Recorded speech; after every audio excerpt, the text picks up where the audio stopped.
আর আসিফ নজরুল নিয়ে ভাই যেটা আপনি আপনি আমাকে বললেন, আমি প্রকাশ্যে ঘোষণা দিচ্ছি, আপনার এখান থেকে প্রকাশ্যে বলছি না, তারা তো তারই সরকারে আছে, সমন্বয়করা বাইরে আছে, সমন্বয়কদের কাছে যা জিজ্ঞেস করেন, সমন্বয়কদেরকে যা করেন, নাহিদ আসিফ এরা বলুক যে আসিফ নজরুল প্রধান উপদেষ্টা হইতে চায় নাই, এটা নিয়ে কোনো কথা ওই দিন সকালে হয়নি। এবার ছাত্রদেরকে বলেন পোস্ট করে যে সাংবাদিক ইলিয়াস যা বলেছে এগুলি সব মিথ্যা কথা, ওই দিন আসিফ নজরুল প্রধান উপদেষ্টা হইতে চায় নাই, এবং ডক্টর মোহাম্মদ ইউনূসকে নিয়ে যে প্রধান উপদেষ্টা হওয়ার বিষয়ে যে কনফিউশন তৈরি হয়েছিল নিজেদের মধ্যে, সেটাও হয় নাই, এরকম কোনো ঘটনাই ঘটে নাই। তাহলে আমি বুঝবো যে ওকে ঠিক আছে, আমার কোন কথাটা আসিফ নজরুলের বিশ্বাস হয় নাই সেটার বাইরে এগুলো আমি একদম প্রকাশ্যে একদম ভিজিবল জিনিস, এইটা নিয়ে জিজ্ঞেস করেন আসিফ নজরুলকে, কেন এখন পর্যন্ত কমিটি তৈরি করেন, কেন এখন পর্যন্ত আলেমরা জেলে, কেন এখন পর্যন্ত বিডিআর এর লোকজন বের হইতে পারেন, এগুলো নিয়ে কোশ্চেনের জবাব দিতে পারলে আমরা আসিফ নজরুলের ব্যাপারে সন্তুষ্ট হব। আমি রাষ্ট্রের একজন সচেতন নাগরিক হিসাবে আমাদের যে উপদেষ্টা মহোদয় আসিফ নজরুল স্যারকে একটা কথা বলতে চাই, আপনি যেখানে আছেন ওইখান থেকে বের হয়ে আসেন, আপনি ভুল পথে আছেন। দেখেন আজকে আপনি যে কাজগুলা করতেছেন এই কাজগুলা কিন্তু ঠিক না, আপনি ভুল করতেছেন। আসসালামু আলাইকুম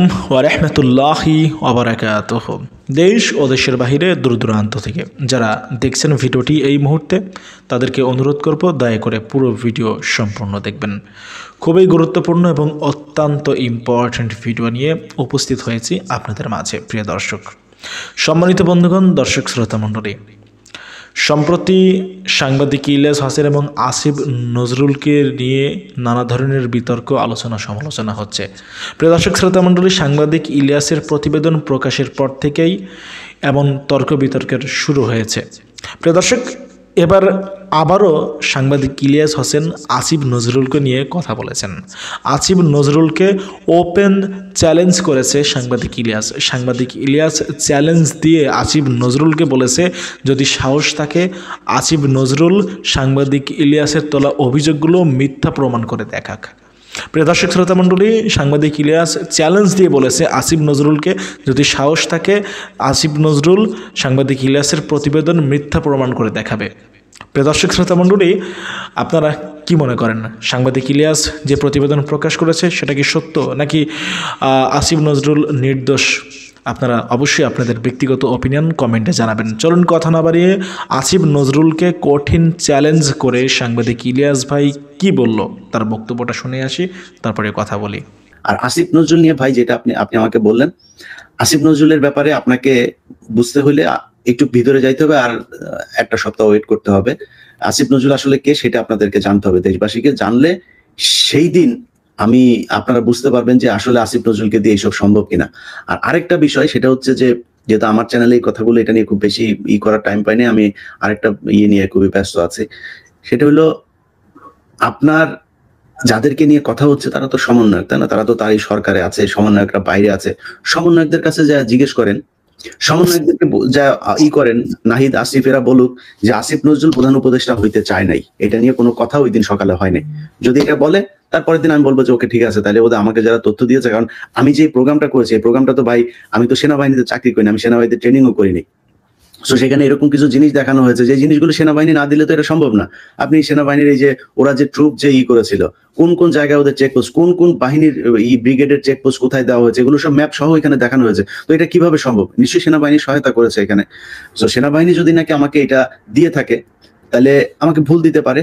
তাহলে ভুল যদি দেয়, তাহলে সেটার জন্য আমি কার কাছে আমি এটা জাস্টিফাই করবো? জাস্টিফাই করতে গেলে আমাকে কোনো না কোনো একটা থার্ড পার্টি, আমি যা বলছি সেটাও সত্য না, আসিফ নজরুল যা বলবে সেটাও সত্য, থার্ড পার্টি কে হইতে পারে সেটা? তাহলে ছাত্ররা হইতে পারে। ছাত্রদেরকে বলেন পোস্ট করে যে সাংবাদিক ইলিয়াস যা বলেছে এগুলি সব মিথ্যা কথা, ওই দিন আসিফ নজরুল প্রধান উপদেষ্টা হইতে চায় নাই, এবং ডক্টর মোহাম্মদ ইউনূসকে নিয়ে যে প্রধান উপদেষ্টা হওয়ার বিষয়ে যে কনফিউশন তৈরি হয়েছিল নিজেদের মধ্যে, সেটাও হয় নাই, এরকম কোনো ঘটনাই ঘটে নাই। তাহলে আমি বুঝবো যে ওকে ঠিক আছে, তাইলে বোধহয়, কারণ আমি নাহিদ আসিফ, আপনার হাসনাত সার্জিস, এদেরকে আমি বিশ্বাস করি। ওরা বলুক, ওরা যদি বলে না ইলিয়াস ভাই এটা ঠিক না, ইভেন আমার পার্সোনালি ফোন করে বলুক ইলিয়াস ভাই আমি এটা আপনি যা বলেছেন এটা আসলে সত্যি না।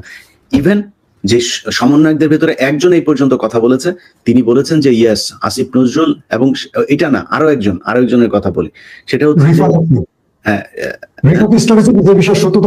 রিফাত ছাড়াও, তার নামটা বলছি না, আরো না, সে হচ্ছে গণ অধিকার পরিষদের, তাকেও আপনার নিয়ে গিয়েছে করে, সেটা নিয়ে আবার নানান ধরনের তাদের ভেতরে অনেক সমস্যা চলছে, তারাও সন্দেহ করছে। অর্থাৎ গণ অধিকার পরিষদও বিষয়টা নিয়ে প্রচন্ড রকমের সন্দেহ করছে, যদিও আমাদের বিকাশ নূর এটা নিয়ে নানান ধরনের অবজারভেশন দিয়েছেন।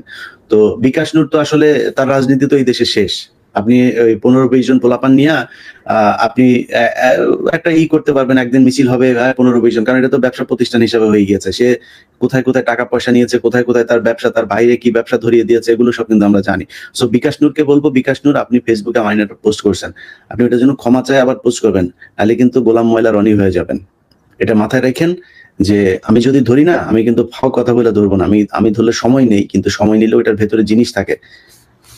তো তারা এটা করছে। যাই হোক, এখন এইটার বিষয়ে আমি মনে করি সমন্বয়কদের বলা উচিত, আর যদি না বলে তাহলে কিছু জিনিস মানুষকে মাথায় রাখতে হবে। সেই জিনিসগুলোর মধ্যে কয়েকটা পয়েন্ট বলে দেই। ধরেন দেশে অনেক কিছুই হচ্ছে না যেটা মানুষ চায় হোক, কিন্তু সেটা হচ্ছে না। আবার এরকম অনেক কিছু হচ্ছে যেটা মানুষ চায় না।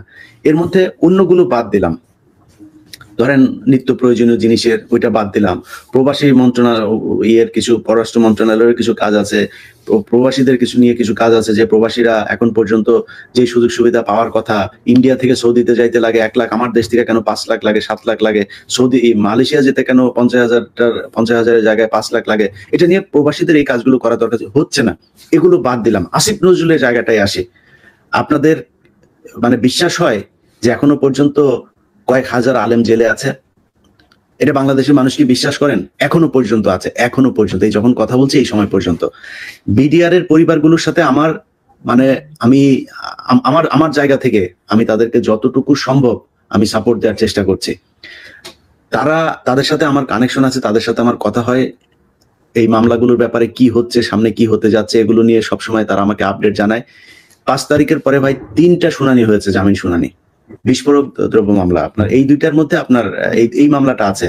আর অন্য মামলা যেটা বিডিআর হত্যাকাণ্ড নিয়ে যে মামলা, সেই মামলায় কিন্তু তাদের কারো 5 বছর, কারো 10 বছর, এমন একজনও নাই যাদের আপনার সাজার মেয়াদ শেষ হয় নাই।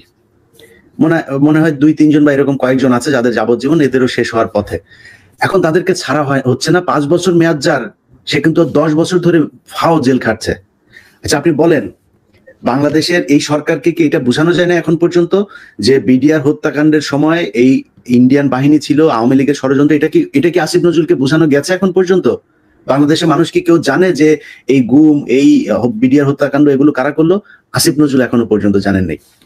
এদের প্রথম শুনানিতে আসিফ নজরুল পিপি নিয়োগ দেওয়ার সময় পায় নাই, তার আগে কিন্তু শিল্পকলা একাডেমি, ডিজিটিজি এগুলো নিয়োগ দেওয়ার সময় পেয়েছেন।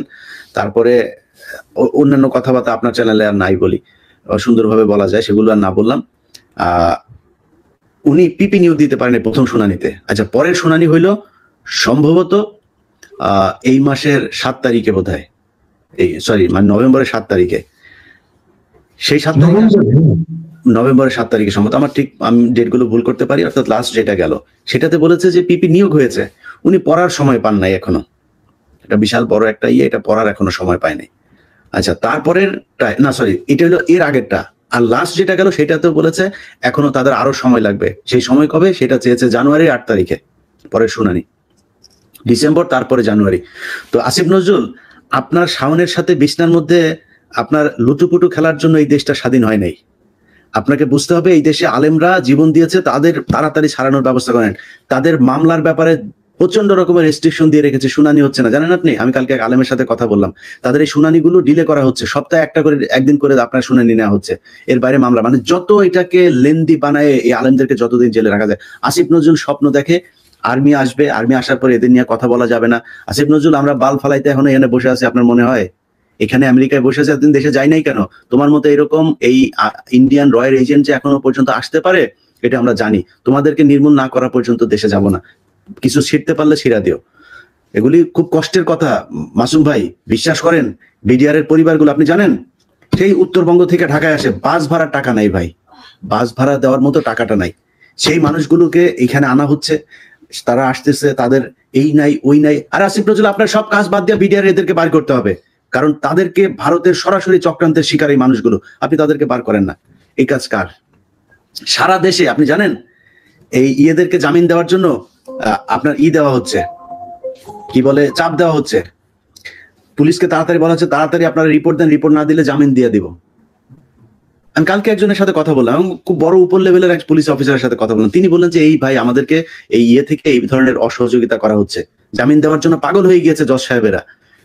জজ কে কোথায় আছে, এটা নিয়োগ কে দিবে, কোথায় কার জামিন হয়েছে? আপনি গত সপ্তাহে ঝিনাইদহতে 2 জন এমপি হয়ে গিয়েছে, আপনার জামিন হয়ে গিয়েছে। হ্যাঁ, ইন্ডিয়া চলে গিয়েছে 2 জনই। এটা কে? এটা আসিফ নজরুল এই খবর জানে? এটা তো তার মন্ত্রণালয়। এই খবর কে রাখবে? এই খবর সে রাখার সুযোগ পায় না। তার বান্ধবীরে ঢুকানোর জন্য যে কোনো এক জায়গায়, ওই জায়গায় ওইটার নাম শুনলে আবার অনেকে উনি বুঝা ফেলতে পারে, আবার তার বিরুদ্ধে অ্যাকশন। তার বান্ধবীরে ঢুকানোর জন্য সে আবার মানে বিশাল আকার ফাইট শুরু করেছে তার গার্লফ্রেন্ডে ঢুকানোর জন্য। তো এইভাবে আসিফ নজরুল দেশ চালাচ্ছেন। এবং আসিফ নজরুলের কাছে যদি নাকি আপনারা করতে চান যে আসিফ নজরুল যে কথা এতদিন ধরে বলেছে, সেই কথার মধ্যে যদি আপনাদের মনে হয় যে গরমিল আছে, তাইলে বুঝতে হবে যে আসিফ নজরুলের ভেতরে সমস্যা আছে। কারণ আসিফ নজরুল যদি নাকি যে কথা আমরা তার মুখ থেকে এতদিন শুনেছি সেটা যদি সত্য হইতো, তাহলে সবার আগে যেটা হইতো তাহলে সেটা হচ্ছে এই বিডিআর বিদ্রোহের এটা হইতো। বিডিআর এখানে যারা কিনা পিলখানায় আসলে হত্যাকাণ্ডের শিকার, সেইটার একটা তদন্ত কমিটি তৈরি হইতো। আপনি জানেন সেই তদন্ত কমিটি তৈরি হওয়ার কথা, সেই তদন্ত কমিটি স্বরাষ্ট্র উপদেষ্টা বলেছিল আইন মন্ত্রণালয়, অর্থ মন্ত্রণালয় কোনো জায়গা থেকে কোনো ধরনের নেওয়া হয় নাই, আপনার ব্যবস্থা নেওয়া হয় নাই, তাদেরকে আর্থিক কোনো সহযোগিতা। আপনি কর্নেল হাসিনুর ভাইয়ের সাথে কথা বলেন, জানতে পারবেন তাদেরকে কি পরিমাণে অসহযোগিতা করা হচ্ছে। একটা কমিটি তৈরি করছে, সেটার কোনো ফান্ড নাই, তো ফান্ড ছাড়া কমিটি তৈরি করবে কিভাবে? এইভাবেই করা হচ্ছে। বিডিআর হত্যাকাণ্ড নিয়ে একটা কমিটি করার কথা, করা হয় না। গুম কমিশন নিয়ে তো একটা হয়েছে, ওইটা নিয়ে করার কথা এখনো পর্যন্ত করে নাই। করবে কিনা এটা নিয়ে যথেষ্ট সন্দেহ আছে। কারণ ওইটা করলে আসিফ নজরুলের যে বাপ আছে ইন্ডিয়া, এই বাপেদের নাম বের হয়ে আসবে। আসিফ নজরুলের বাপ আওয়ামী লীগ, তাদের নাম বের হয়ে আসবে। যে কারণে সেটা নিয়ে কমিটি করা হচ্ছে না। আমার কোন কথাটা আসিফ নজরুলের বিশ্বাস নেই সেটার বাইরে এগুলো আমি একদম প্রকাশ্যে, একদম ভিজিবল জিনিস, এইটা নিয়ে জিজ্ঞেস করেন আসিফ নজরুলকে, কেন এখন পর্যন্ত কমিটি তৈরি করেন, কেন এখন পর্যন্ত আলেমরা জেলে, কেন এখন পর্যন্ত বিডিআর এর লোকজন বের হইতে পারেনি? এগুলো নিয়ে কোশ্চেনের জবাব দিতে পারলে আমরা আসিফ নজরুলের ব্যাপারে সন্তুষ্ট হবো। আমি রাষ্ট্রের একজন সচেতন নাগরিক হিসাবে আমাদের যে উপদেষ্টা মহোদয় আসিফ নজরুল স্যারকে একটা কথা বলতে চাই, আপনি যেখানে আছেন ওখান থেকে বের হয়ে আসেন। আপনি ভুল পথে আছেন। দেখেন, আজকে আপনি যে কাজগুলা করতেছেন এই কাজগুলা কিন্তু ঠিক না, আপনি ভুল করতেছেন। আপনি জনগণকে, প্রবাসীদেরকে জন্য আলাদা লাউন্স করতেছেন, প্রবাসীদের পাসপোর্ট নিয়ে কথা বলতেছেন, ঠিক আছে, কিন্তু আপনার কিন্তু গুরুত্বপূর্ণ একটা মন্ত্রণায় দেওয়া হয়েছে। এই মন্ত্রণা নিয়ে ফাইজলামি করা যাবে না। এই মন্ত্রণার দিকে তাকিয়ে আছে বাংলাদেশের 1500 থেকে 2000 শহীদের পরিবার। আপনাকে মাথায় রাখতে হবে, শেখ মুজিবুর রহমানকে মেরে ফেলা হয়েছিল, তাকে যারা হত্যা করছিল তাদের হত্যার বিচার করার জন্য তো টুঙ্গিপাড়া থেকে শেখ মুজিবুরের লাশ উঠানো হয়নি ময়নাতদন্ত করার জন্য। জামাত ইসলামের যে বিচার করলো, জামাত ইসলামের নেতাদেরকে ফাঁসি দিল, এটার জন্য তো কোনো শহীদের লাশ উঠানো হয় নাই। উঠানো হয়েছে? হয় নাই। তাহলে 24-এ কেন হবে? 24-এর একজন যোদ্ধার লাশ কেন উঠানো হবে কবর থেকে? এটা কোন ধরনের ফাজলামি বলেন? এটা কোন ধরনের ফাজলামি? তার লাশ কেন উঠাইতে হবে? এখন অনেকেই বলতেছেন যে লোকটার বাড়ি সাপোজ ফরিদপুরে, তার ঢাকাতে মামলা হয় কিভাবে? সে কেন আওয়ামী লীগ করছিল? আওয়ামী লীগ করা তো বর্তমান সময়ে সব থেকে বড় পাপ।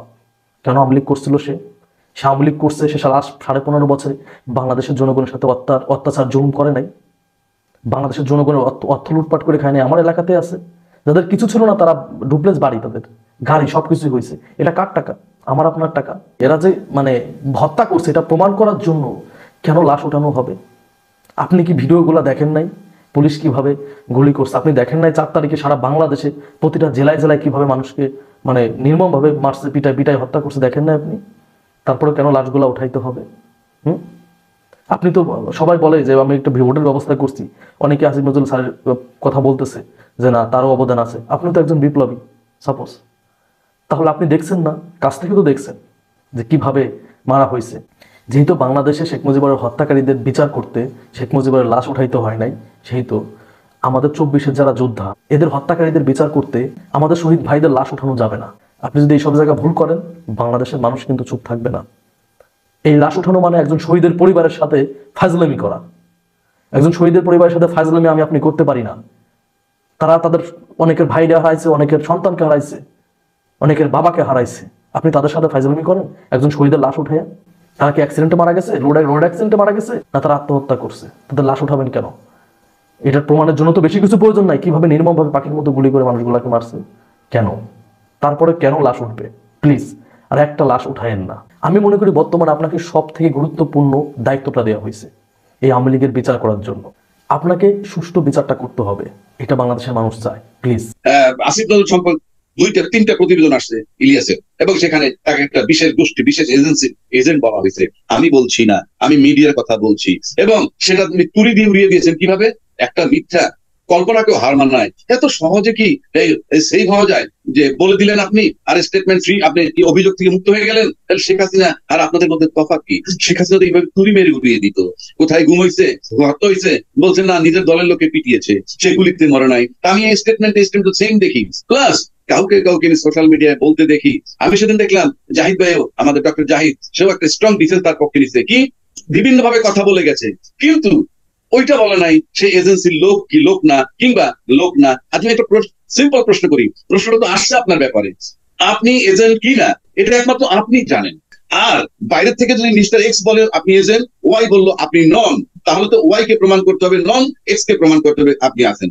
আসলটা তো আপনি জানেন। প্রশ্ন যখন একটা উঠছে, আবার দেখলাম তার পক্ষে স্ট্যাটাস দিল আমাদের কি আসিফ মাহমুদ, তিনিও দিলেন। আরে রয়্যাল এজেন্ট বা কিসের এজেন্ট সেটা কি সে ডিসক্লোজ করে দিবে? এখন প্রশ্ন করতে হবে ও জানলো কেমনি? একটা বিশাল প্রশ্ন। আমি কেউ না জানুক, আপনি নিজেরটা নিজে জানেন। আমি আপনার বিবেকের কাছে প্রশ্ন করছি, এই সোশ্যাল মিডিয়ায় বিবেকের কাছে প্রশ্ন করছি। আমি একটু আগে বললাম বাংলাদেশে আমরা নিজের চোখে দেখলাম হিস্ট্রি রিপিট হয়েছে। শেখ হাসিনা কোথায় ছিলেন, কোথায় গেলেন? শেখ হাসিনার একটা লোমের সমান ক্ষমতা কিন্তু ব্যক্তি আসিফ নজরুল সাহেবের এখনো হয় নাই, ক্ষমতায় থাকলেও। টোটাল উপদেষ্টার ক্ষমতা জাস্ট ইউনুস সাহেব, মাইনাস ইউনুস, টোটাল উপদেষ্টা জিরো। সুতরাং ইউনুস সাহেব ব্যক্তি আসিফ নজরুল সাহেবের ক্ষমতা শেখ হাসিনার চেয়ে তুলনায় কিছুই না, অতি নগণ্য না। তাহলে শেখ হাসিনার পরিণতি আমরা দেখেছি। যে বিতর্ক আপনাকে নিয়ে উঠেছে সেটা আপনাকে মাথায় রেখে এগুতে হবে যে যদি সত্যি সত্যি এমন কিছু হয়, আমি রাষ্ট্রের স্বার্থে বলবো জাস্ট রিটায়ার করে বাসায় চলে যান, if it is a fact. আর যদি if it not a fact, এক লাইনে কিন্তু আপনার স্টেটমেন্ট হবে না। এরকম স্টেটমেন্ট আওয়ামী লীগের সময় সবাই দিয়েছে।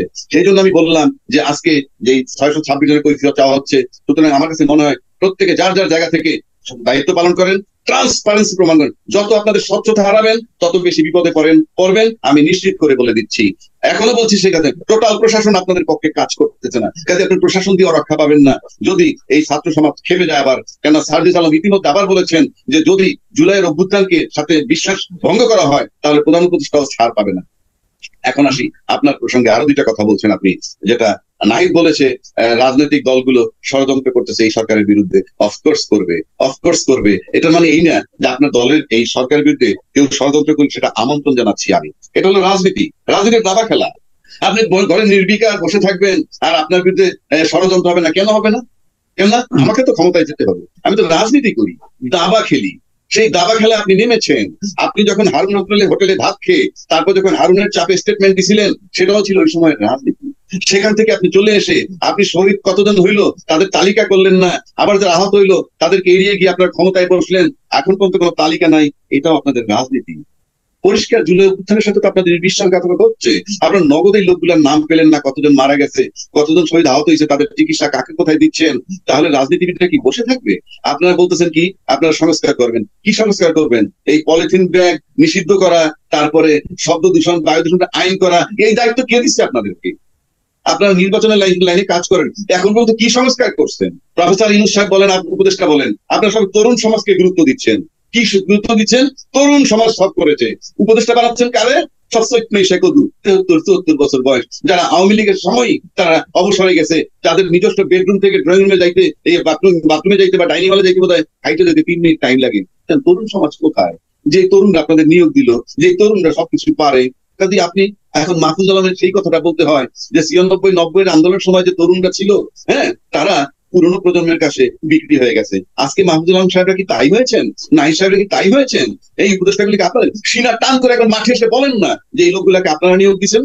তাহলে আওয়ামী লীগের আপনার সাথে পার্থক্য কি? ন্যাচারালি ষড়যন্ত্র হইতেই পারে, হবে। আমি কিন্তু সরকারের বিরোধী করার জন্য এটা বলছি না, আমি বলছি আপনাদের শুদ্ধতার জন্য শুদ্ধ হন। আবারও বলছি স্বচ্ছতা নেন। স্বচ্ছতা না থাকলে একেবারে গভীর তলানিতে নিমজ্জিত হবেন। ট্রান্সপারেন্সি একটা মানুষকে টপে নেয়। এইবার আসেন সৈয়দ রেজওয়ানা বলছেন 53 বছরে কি করেছেন, রাজনীতিবিদে কি করেছে, তাহলে আমাদের ডাকলো কেন? আপনাদেরকে কে ডাকছে? এক ইউনূস সাহেব আইডেন্টিফাইড আমাদের কাছে, আপনাদেরকে ইউনূস সাহেব ডাকছে, ভালো কথা, সুন্দর গুছিয়ে কথা বলেন, আপনি শিক্ষিত মহিলা, বাট আপনার কথার ভিতরে অ্যারোগেন্স প্রকাশ পায়। আপনার কথার ভিতরে অ্যারোগেন্স প্রকাশ পায়। সংস্কার করে নির্বাচন, as if nobody can touch you, nobody can say you anything. No, আপনার ইগো প্রকাশ পায়। আপনারা খেপিয়ে তুলছেন রাজনীতিবিদদের। 53 বছর বয়সে আপনি কি বলবেন? 53 বছর কি করছে? আপনার আগে আমি বলেছি, কিন্তু আমারটা আপনাদের মতো প্রচার হয় না, যেহেতু আমি উপদেষ্টা না। আপনার আগে বলেছি, এই চ্যানেলেও বলেছি যে 53 বছরে 17 বার সংশোধন করে একটা চটি সংবিধান বানানো হয়েছে, যে বইটা মানুষকে, বইটাই একটা ব্যক্তিকে স্বৈরাচার করে। সেজন্য আমি বলেছি যে আপনাদের সংশোধনটা গ্রহণযোগ্য না। কিন্তু আপনার ওয়ে আপনি বলতেছেন এত অ্যারোগেন্সি নিয়ে, no no, I can't allow it. তো আপনাদেরকে সফট থাকতে হবে, রাজনীতির সাথে বসতে হবে, আলোচনা করে মন জুগিয়ে। জোর করে পারবেন না, প্রশাসন আপনাদের পক্ষে নাই। আপনারা প্রেসিডেন্টকে অপসারণ করতে চেয়েছিলেন, পারেননি। আমি বলছি পারেননি বলে মেনে নিয়েছেন। আপনি কিন্তু অ্যাটেন্ড নিয়েছিলেন এবং আপনারা আরো বেশি রিস্কে আছেন। প্রেসিডেন্ট কিন্তু যে কোনো সময় আপনাদের জারি করে আপনাদেরকে পুরো উপদেষ্টা পরিষদ বাতিল করতে পারে, কি হবে না হবে নিজে। সুতরাং আপনি যেভাবে আপনারা আছেন, সুতরাং আপনাদেরকে খুব সতর্কতার সাথে, আবার যাতে হিস্ট্রি রিপিট না হয়। হিস্ট্রি কিন্তু আমাদের জীবদ্দশায় দেখলাম হিস্ট্রি রিপিট হয়েছে এবং ফলাফল কি হয়েছে। সুতরাং এখান থেকে লেসন নেন, কি করা উচিত সতর্কতার সাথে করেন, দলমত নির্বিশেষে সংস্কার করেন, আর কিভাবে নির্বাচন দিবেন সেটাও দেখেন, এবং বিচার একটা করতে চাচ্ছেন সেটা, এই বিচারের ভিতরে একটা ষড়যন্ত্র আছে সেটা বলে দিচ্ছি। উপদেষ্টা সাহেব আমি জানি না, আগে অ্যাপেলের এই আন্তর্জাতিক অপরাধ ট্রাইব্যুনালটা ছিল এরকম যে ফুল বিচার হয়ে যাবে, তারপর ইচ্ছা হলে আপিল করতে পারবে। কিন্তু এখন আমি যতটুকু জেনেছি প্রতিটা আদেশের বিরুদ্ধে যদি পছন্দ না হয় আপিল করতে পারবে, তাহলে এটা লেংদি হবে। সুতরাং আমার কাছে মনে হয় এটা দায়িত্বে যেহেতু আসিফ নজরুল সাহেব, আমার কিছু ডাউট তার প্রতি আছে। আপনি প্রতিটা অর্ডারে ধাপে ধাপে যদি আপিল করতে যান, it will take a long course, it will take a long time. কে আপনাদেরকে দিবে? সুতরাং ভেরি কেয়ারফুল, যা করেন জনগণের সাথে, রাজনীতিবিদদের সাথে একত্রিত হয়ে ঐক্যমত্যের ভিত্তিতে করেন। রাজনীতিবিদ অবজ্ঞা করে আপনারা এগোতে পারবেন না। ডক্টর আসিফ নজরুলের বিরুদ্ধে জঘন্য মিথ্যাচার, বিভৎস আক্রমণ চলছেই। সেই আক্রমণের সাথে যুক্ত সবসময় বরাবরের মতো হচ্ছে প্রথম আলো এবং নতুন নতুন নাম। এগুলোকে আমরা কোল্যাটারাল ড্যামেজ বলবো কিনা জানি না, সেটাও দেখছি। প্রধান উপদেষ্টা প্রেস সচিব শফিকুল আলম ভাইয়ের নাম দেখছি গোলাম মুর্তজা ভাইয়ের নাম। সবাই এখন ভারতের দালাল, রয়ের এজেন্ট, নানা রকম পর্যায়ের এজেন্ট হিসেবে কথাবার্তা আছে। এই আলোচনাগুলো যখন হয়, কেন হয়, এই প্রশ্নের জবাবে আমার একটা কথা খুব মনে পড়ে। মানবতা বিরোধী অপরাধের দায়ে যখন জামায়াত নেতাদের বিচার হচ্ছে, তখন একটা স্কাইপ কেলেঙ্কারি বেরিয়েছিল। এই ট্রাইব্যুনালের একজন বিচারক কথা বলেছিলেন, আমি স্মৃতি থেকে বলছি, বিদেশে অবস্থানরত একজন বিশেষজ্ঞের সাথে। সেখানে একটা জায়গায় তিনি বলেন, সরকার গেছে পাগল হইয়া, তারা একটা রায় চায়। কারণ হিসাবে আমার এই কথাটা মনে কেন আসলো আমি শেষের দিকে বলবো। ডক্টর আসিফ নজরুল মূল টার্গেট, তাকে নিয়ে একাধিকবার বিভিন্ন জায়গায় বিভিন্ন পর্যায় থেকে টার্গেট করা হয়েছে। এর মধ্যে অত্যন্ত জনপ্রিয় মানুষজন, যাদের প্রচুর অ্যাক্সেস আছে, প্রচুর কানেকশন আছে অনেক মানুষের সাথে, তারা যেমন করেছেন, এর বাইরেও একজন খুবই গুরুত্বপূর্ণ পাবলিক ইন্টেলেকচুয়াল, যিনি এই গণ অভ্যুত্থানকে, শেখ হাসিনা থাকা না থাকা ইত্যাদি নানান ইস্যুতে তিনি আমাদের ন্যারেটিভ যেটা, তার বাইরে কথা বলেছেন, এবং এটাকে দিয়ে তার বিশেষ কিছু পরিকল্পনা ছিল। এটাকে বিপ্লব বলে, শেখ হাসিনা এখন প্রধানমন্ত্রী আছে বলে নানান ইস্যু এনে তাকেও আমরা দেখেছি আসিফ নজরুলকে আক্রমণ করছেন।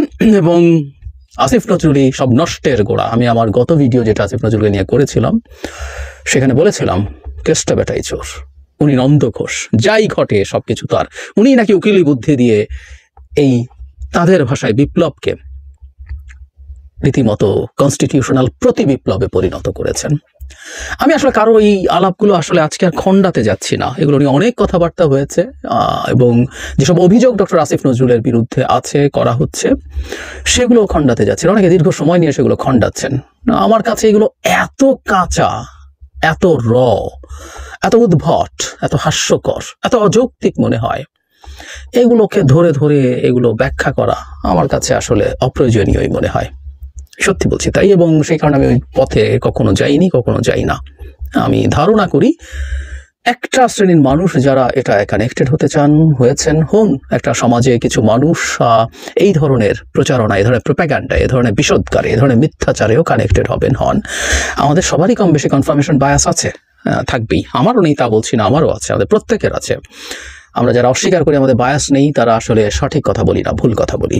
যাই হোক, প্রশ্নটা আসলে ওই জায়গায়, ডক্টর আসিফ নজরুল কেন বারবার টার্গেট হচ্ছেন? কেন প্রথম আলো বারবার টার্গেট হচ্ছেন? কেন এখন নতুন নতুন নাম যুক্ত হচ্ছে? শফিকুল আলম, গোলাম মুর্তজা, অবশ্য তাদের দুটো পাপ আছেই। গোলাম মুর্তজা তো ডেইলি স্টারের বাংলা বিভাগের সম্পাদক ছিলেন, মহাপাপ, ডেইলি স্টারে চাকরি করেন উনি। শফিকুল আলম ভাইও প্রথম আলোর সাংবাদিকতার পক্ষে দাঁড়িয়ে বারবার কথা বলেছেন, বিরাগভাজন হয়েছেন, আবারই কথা। এবং এখন নতুন নতুন ডাইমেনশন যোগ করা হচ্ছে সবকিছুর সাথে, এবং আমাদের জনগণের সামনে তাদেরকে বিরাট শত্রু হিসেবে উপস্থাপন করা হচ্ছে। অথচ এই দুজনেরও অসাধারণ ভূমিকার কথা আমরা জানি, সত্যিকার অর্থেই জানি। কোনো কোনো জায়গায় তাদের মতের সাথে আমাদের দ্বিমত হতে পারে, কিন্তু যারা আমরা তাদেরকে চিনি, মানে তাদের লেখার সূত্রে, বলার সূত্রে, ব্যক্তিগতভাবেও তারা কি কি করেছেন অনেকেই বলছেন, অনেকেই লিখছেন। দুজনই সাংবাদিক, পেশাগতভাবে অ্যাক্টিভিজম থেকে একেবারেই দূরে ছিলেন না, সুতরাং গুরুত্বপূর্ণ অবদান তাদের আছে। এভাবে নতুন নতুন নাম যুক্ত হবে এখানে আমরা ধরে নিতে পারি, কারণ নতুন নতুন নাম যুক্ত করা গেলে যেটা দাঁড়াবে সেটা হচ্ছে তাদের যে উদ্দেশ্য, সেই উদ্দেশ্যটার প্রসঙ্গে আসবো, সেটা চরিতার্থ করা সহজ হয়। আমরা এর মধ্যে অনেকে এটাকে রাইটলি আইডেন্টিফাই করেছি, সেটা হচ্ছে বাংলাদেশে বর্তমানে মানে তাদের ভাষায় যে বিপ্লব, আমরা যেটাকে গণ অভ্যুত্থান বলি, এটা অবশ্যই বিপ্লব না। প্রথম দিন থেকে এটা কন্টেস্ট করছি। বিপ্লব বলে দেশটাকে নিয়ে শেখ হাসিনার ভাষায় ছিনিমিনি খেলতে চাওয়া হয়েছিল, সেটার বিরুদ্ধে ডক্টর আসিফ নজরুল দাঁড়িয়েছেন।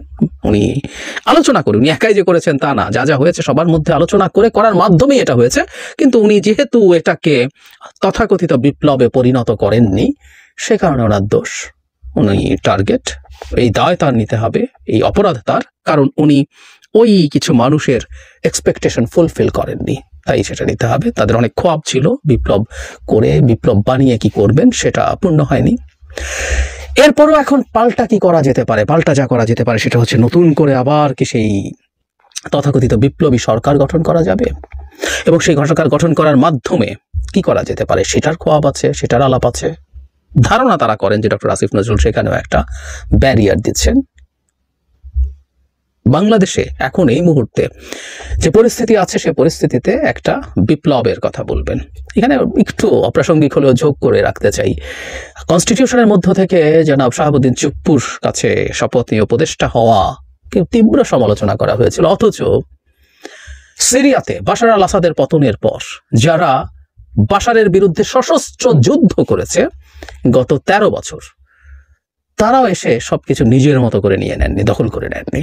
বাশারের যে প্রধানমন্ত্রী, তিনি পালিয়ে যাননি, তিনি থেকে বলেছেন যে তিনি ক্ষমতা হস্তান্তর করবেন, স্মুথ ট্রানজিশন করবেন, এবং বিজয়ী বাহিনী ঢুকে রাষ্ট্রীয় সবকিছু দখল করে ফেলেনি। তারা অপেক্ষা করেছেন, তারা তাদের অন্তর্বর্তী যে প্রধানমন্ত্রী আছে তাকে ঠিক করে দিচ্ছেন, তিনি দায়িত্ব নেবেন বাশারের প্রধানমন্ত্রীর কাছ থেকে। ওখানে জানি না কোনো বুদ্ধিজীবী এটাকে বিপ্লব হাতছাড়া করে দিচ্ছে আলাপ করছে কিনা। যাই হোক, আমরা আমাদের প্রসঙ্গে ফিরি।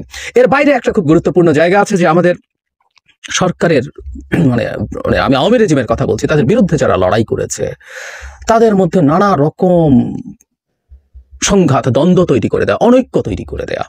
বহু মানুষ বহু রকম মতামত নিয়ে আসবে, কিন্তু ট্যাগ দিয়ে দেয়। আমি বারবার বলছি আমাদের সমালোচনা থাকতে পারে, আমি প্রথম আলোর পক্ষে কথা বলেছি, কারো ভালো না লাগতে পারে, তিনি মনে করতেই পারেন প্রথম আলো খুবই ইভিল একটা বস্তু, কিন্তু এটা বলার জন্যই আমি ভারতের দালাল হয়ে যাওয়া। অবশ্য ভারতে নাকি অনেক লেয়ারের, রয়ের নাকি অনেক লেয়ারের দালাল টালাল আছে, জানি না কোন লেয়ারে কি আছে, আরো লেয়ার আছে কিনা বলার বাইরে। কিন্তু আপনি যে ট্যাগ দিচ্ছেন মানুষজনকে, আমি দেখলাম এই ট্যাগকে টার্গেট করেই উপদেষ্টা জনাব আসিফ মাহমুদ খুবই গুরুত্বপূর্ণ একটা ফেসবুক স্ট্যাটাস দিয়েছেন। আমরা সাধুবাদ জানাই, কারণ গতবারও আমি আমার ভিডিওতে বলেছি, অনেকে লিখেছেন ফেসবুকে বা অন্যান্য জায়গায়, যে ডক্টর আসিফ নজরুলকে নিয়ে যখন এই বিভৎস বিষোদ্গার করা হচ্ছে, তখন বিশেষ করে উনি 3, 4, 5 তারিখে কোথায় কি করেছেন, কি ছিলেন বলে যেসব অভিযোগ গত ভিডিওতে আমরা আলোচনা করেছিলাম, সেগুলোর ব্যাপারে তো তাদের বক্তব্য থাকতে পারতো।